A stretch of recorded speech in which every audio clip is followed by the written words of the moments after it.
తెలంగాణ స్టైల్లో మామిడికాయ పచ్చడి చూద్దామా? ఏంటి మామిడికాయ ఇలా పసుపుగా ఉన్నాయని చూస్తున్నారా? ఏం లేదండి, గిన్నెలో పసుపు వేసేసి నూనె పోసి దాంట్లో నుంచి తీసిన మామిడికాయలలో జీలకర్ర పొడి,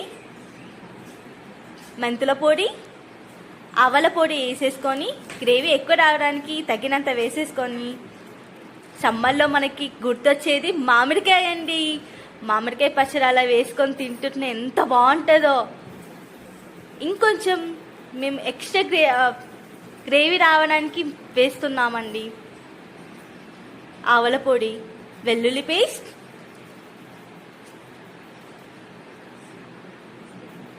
ఆవల పొడి కొంచెం మిక్స్ చేసేసుకొని అలా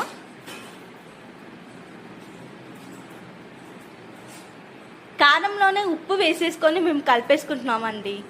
తగ్గినంతగా వెల్లుల్లి వేసేసుకొని మరిగిన నూనెలో జీలకర్ర మెంతులు వేసేసుకొని కలిపేసుకోవాలి. చూడండి ఎలా రెడీ అయిపోయిందో. వావ్, మామిడికాయ చూస్తుంటే నోరు ఊరుతుంది కదా. వేడి వేడి అన్నంలో నెయ్యి వేసుకొని తినాలి.